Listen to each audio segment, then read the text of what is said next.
Thank you very much for the introduction and also for the invitation to speak here. As you can see of the title, I will speak of 25 years of experiences with community living in Scandinavia. And actually 25 years ago there were important deinstitutionalization reforms in most of the Scandinavian countries, and this is what I'm going to talk about. Or their experiences after that. But I think I'll start a little bit personal. I'm a social scientist, but also a father of an autistic child, which is no longer a child, he's in his 40s. But these reforms taking place in the early 1990s was quite a turning point for me. I suddenly realized that within the field of autism, intellectual disability, my profession could also make some kind of difference, because autism was not just about childhood, it is about the full lifespan. It's not just about interventions, treatment, education. It's also about social policy, it's about inclusion, it's about social justice. So as a social scientist, you could actually also make some kind of contribution to the discussion, to the policy, to the awareness of social justice aspects of disability and intellectual disability. The reforms that I'm going to talk about was not reforms on autism, but on intellectual disability. But in practical terms, that means also people with autism and an intellectual disability. And virtually all results I'm going to talk about are the same for autistic people as for intellectually disabled people. Okay. First, some very few descriptions about the reforms in our country. This slide shows the replacement of institutions in Norway and Sweden. The institutions were of mixed sizes, but the majority of them were 100+ people living in those institutions. And people moved out in Sweden from the 1970s until the early 2000s, whereas in Norway it was a very rapid deinstitutionalization in the beginning of the 1990s. And you can see the dotted lines, which are the figures for community living.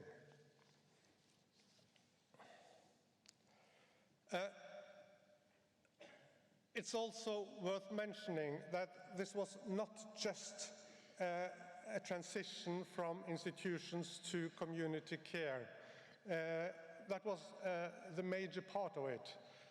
But it was also a decentralization taking place. That is, you shifted the level of government that was responsible for the services. It shifted from regional health services to the local government social care. And in the Scandinavian countries, you tend to have 3 layers of government: the state, the regional, and the local. And the local, I think it's fairly comparable with the le département in France when it comes to the responsibility that they tend to have. In the deinstitutionalization part, there was a focus on improving the living conditions of people. People got much more private space. You went from your room at an institution to a full apartment. Sometimes we call it group homes, but clustered individual living would be better. And typically the setting would be for 4 people. Okay, what I will spend the next 30 minutes on is first to talk about what were the reasons for these changes in our countries.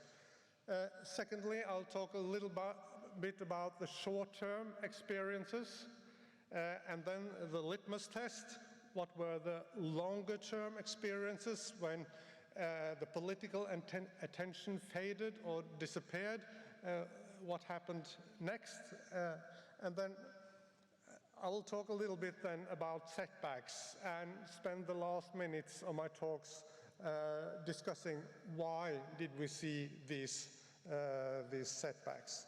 But don't misunderstand me that setbacks was the main thing or main issue. The main issue were the important improvements taking place during the reform years. As for the background, it actually started already in the 1960s when institutions lost support.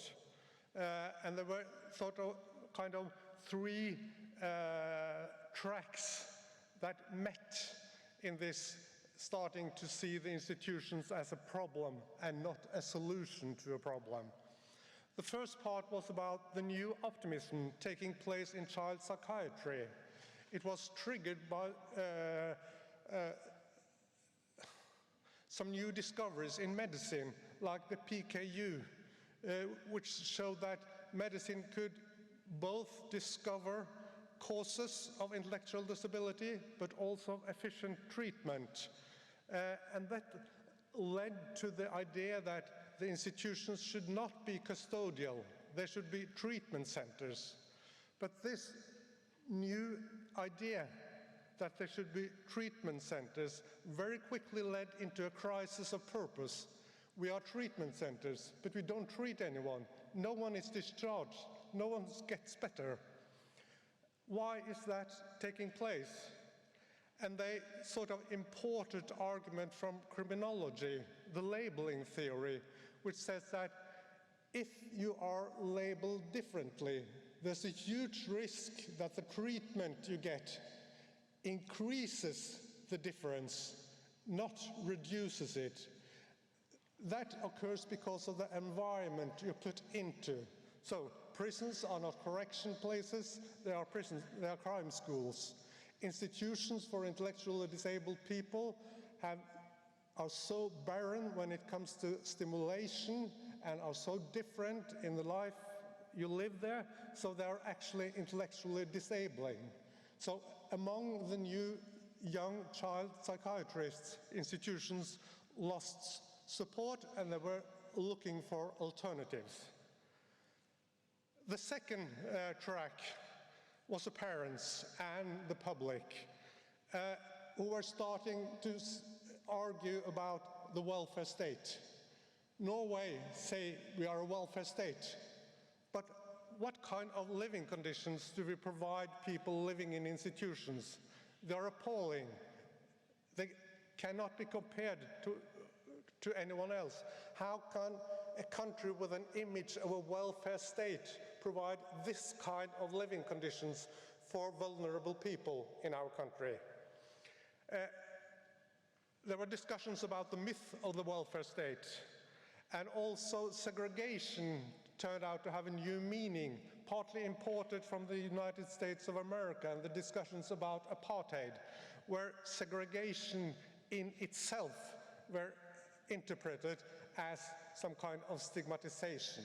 And I remember as a child how I looked upon the big institutions outside my home city.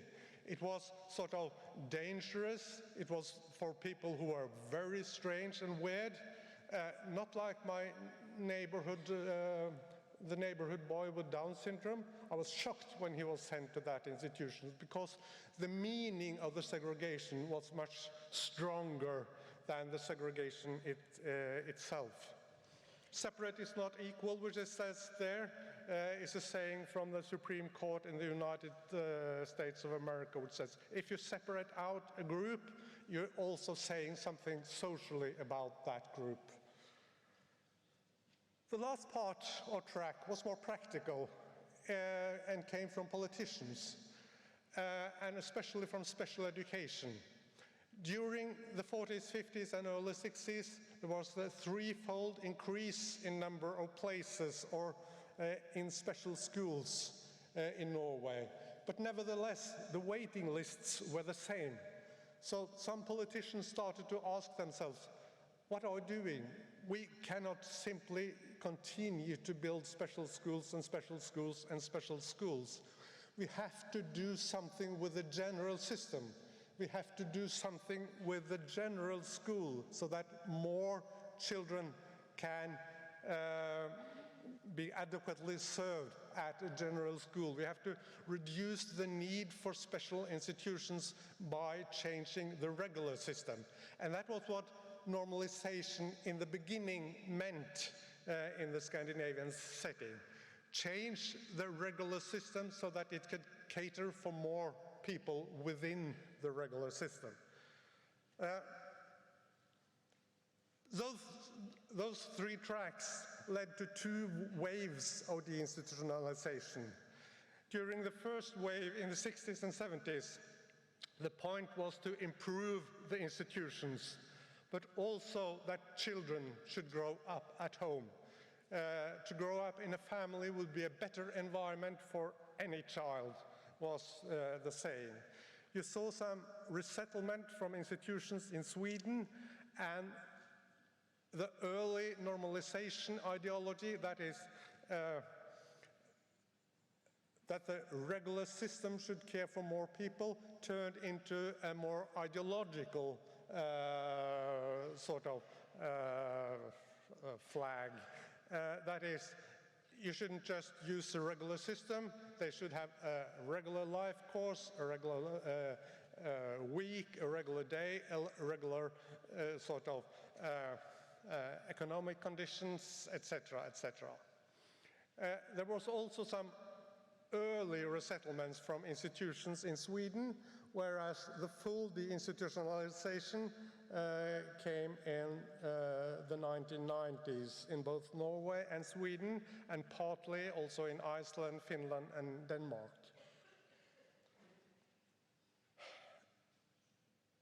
The images of community care. Community care has existed all the way.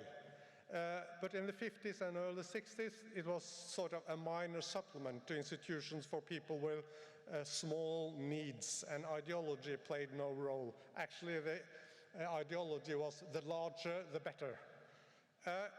During the late 60s, beginning of 70s, community care became the preferred alternative.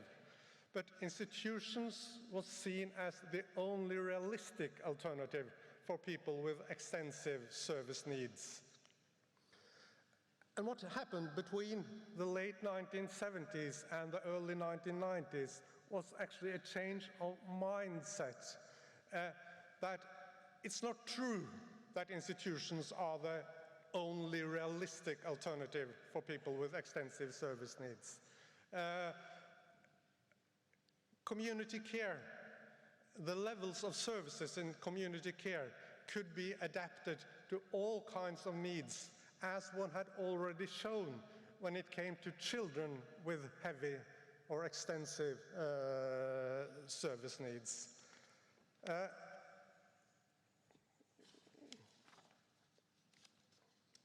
So, if you look at why did you have this change from the first to the second wave, actually there are 2 points. The ideology related to social justice became much stronger. Intellectually disabled people, autistic people are citizens of the welfare state. And the definition of a welfare state is a state that guarantees acceptable living conditions for everyone. So it was mainly about social justice and acceptable living conditions from everyone, for everyone, no matter what their problem were. But there was also a practical context, that is, general trends in the service system. A transfer to local government and deinstitutionalization took place in a number of sectors in the Scandinavian countries in these years. It took place in special schools, it took place in mental health, It took place in care for elderly people, changing from nursing homes to mobile support in their own home. So community care became a typical pattern of services run by the local government. So for many politicians, even though the reforms and closing all institutions in 5 years were radical, in another way it was not radical at all. It was sort of fitting the services for intellectually disabled people into the general trends that were going on in the Scandinavian countries. That is, moving services to the local level and to provide all levels of services at the local level within a community care pattern. So, sort of, these changes in the general system was one of the main reasons why the unrealistic option, that is, that people with extensive service needs should be in institutions. There were no other realistic alternative. This was changed because the community care pattern in general was changed. And there was also one more important aspect behind the change to full deinstitutionalization, and that was that the user organizations, the parental society, got much stronger and built allies within the government, both the political part of the government and the administrative part of the government, so that sort of the point of view of the parents grew much stronger. Very briefly on the implementation. The reforms were decided and enacted by the parliament, by the central government, by the national government. But the implementation in practical terms, the planning and running of services, was up to the local governments. So it was a state-run reform, national reform, which was to be implemented at the local level. And some of the issues that I will come back to has to do with this state-local distinction.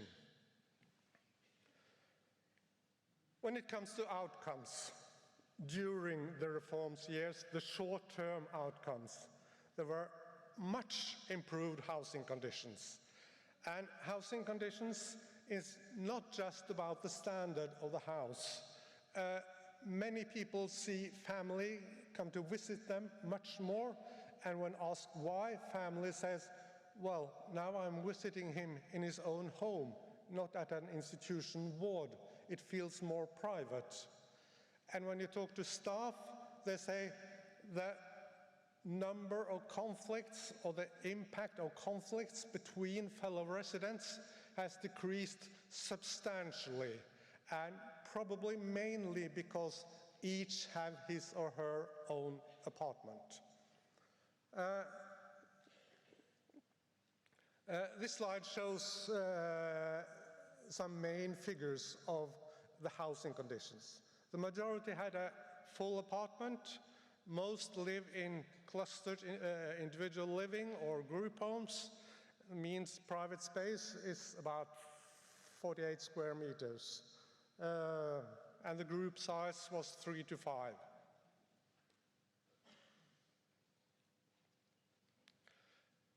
Next, family. You can imagine a radical reform that family got scared to death, and many were scared. But as time went by, most shifted from reluctant or opposing to supporting, which this one shows. The black bars are 10 years after, the gray bars are immediately after, whereas the blank bars are before the reform. And you can see the shift from opposition to support as time goes by.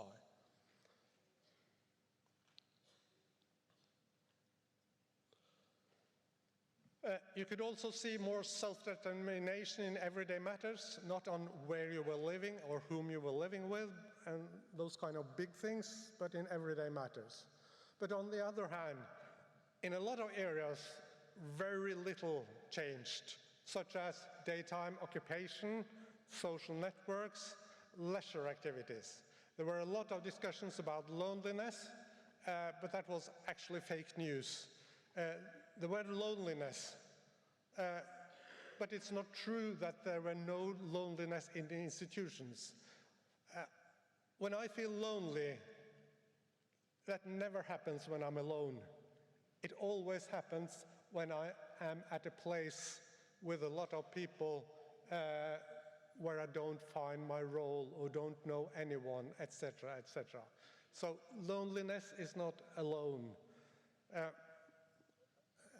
And the measures of loneliness did not change at all. So that a lot of people became lonely is actually fake news. And that's important, very few failures.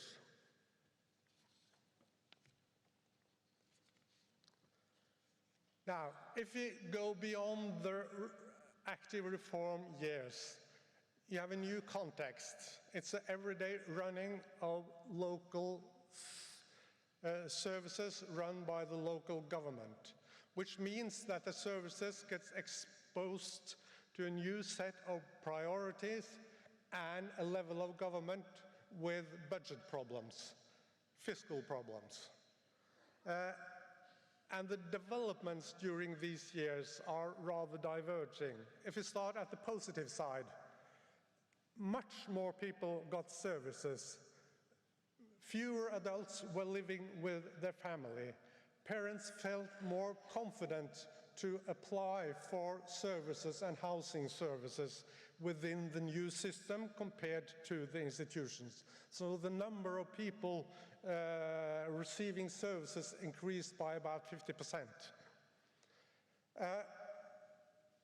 Also, even though you couldn't see much integration in a strict meaning of the sense, intellectually disabled people, autistic people have become a part of the social landscape.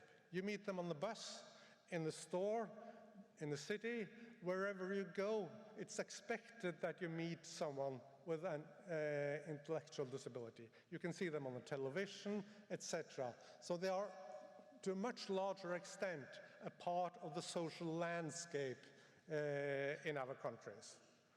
But on the other hand, local governments trying to cut budgets or reduce budgets have increased the size of the group homes substantially, sometimes in the shape of deinstitutionalisation, so that group homes now can have 50, 15, 20, 25 residents, whereas in the early 90s, 5 was the maximum. One expected that, well, it didn't happen much with occupation, but that would come in the long term. Well, it did not come in the long term. It actually deteriorated a bit. Leisure and cultural participation, okay, it's more of that. There's much more focus today on self-determination, but in reality we see few changes. Actually, we see that as the size of the group home increases, they get more reliant upon the routines of staff and the organization providing the services, and because of that, less self-determination on the part of the residents. And you also see a decline in the personal economy of people. They have the same disability benefit as before, and it is sort of increasing in line with the prices in our country, but not in line with the housing costs. The local government takes much more in housing rents now, which has led to a deterioration in the personal economy. So why did this happen? I'll have to repeat this a couple of times.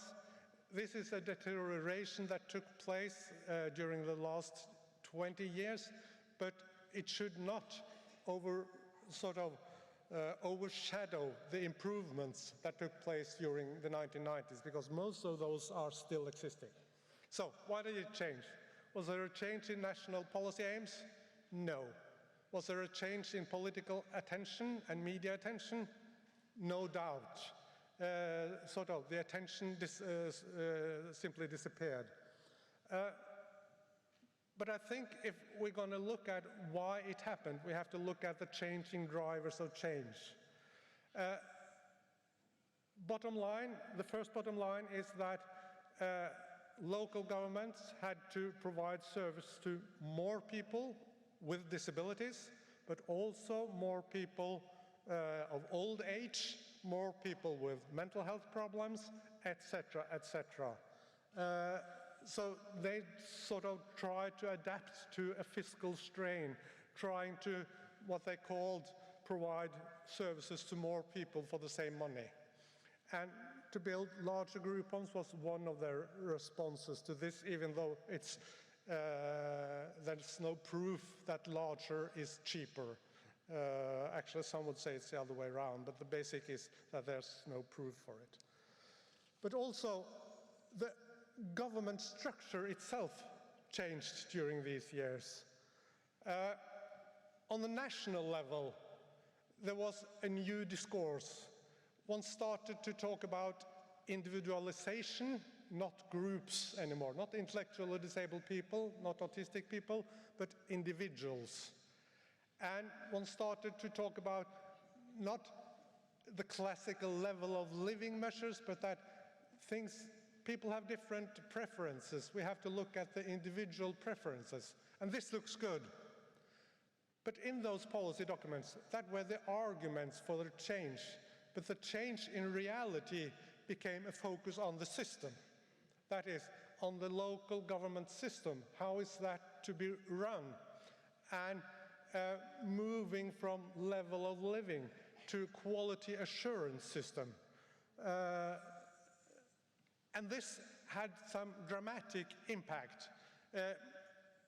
First, during the reform years, the professionals were the watchdogs of a successful implementation. Now they became people accountable for budget control. So the watchdogs suddenly turned into people accountable for budget control in the units. The politicians actually no longer knows what's going on. They have sort of delegated the system and is much less hands-on than earlier. So we have a move from a political accountability to a managerial and economic accountability. And this is sort of measured through a number of quality indicators. And there's nothing wrong with quality indicators. But what about things that are not measured? When I write somewhere down here that it's an autism problem, the point is, if you have an autistic child and say, look at the airplane, where will the child look? He would look at the finger, the indicator. And that's what the local government also do. They look at the fingers, not at the quality of the care, but at the fingers supposed to measure the quality of care. And when those indicators are imported from care for elderly people and even hospitals, you can imagine what kind of things that are not measured within this system. So we have sort of moved from an ideology-driven reform to a service that is run within a very different mode of governance, and it's the mode of governance that has become the main driver of change. As for the earlier drivers, the professionals have moved from watchdog to responsible for budget control. Politicians are less hands-on. The benchmarking or comparison with others has moved from being better than Sweden to be cheaper than other Norwegian local governments or municipalities. And at the user level, the strong national parental society plays a much weaker role at the local level. And actually, one is talking about the individual participation. And for the individual, it's not just weak in this setting, but it's very often, when you're offered a new service, it's take it or leave it. So you actually have no choice. Okay, lessons to learn. The problem is not the reform years, but the silent aftermath. The project has changed from expanding the welfare state to local government accountability. But don't forget the improvements during the 1990s. Most of them are still valid. You can also see a kind of difference between Norway and Sweden. It's the same trend, but there are less setbacks in Sweden because they have more regulations, more monitoring, and more safeguarding. So if I'm going to sum up, I would say the reform is nothing to be afraid of. Community care works, but it needs either the support of political attention and ideological drive, or it needs administrative measures for safeguarding and regulation that will be efficient in the current governance system and during days of ideological silence. And that is about my last word. There is one example of this in French, in La Lettre d'Autisme France from last year, so you don't need to read these English things to get an image of what I've been talking about. Thank you very much.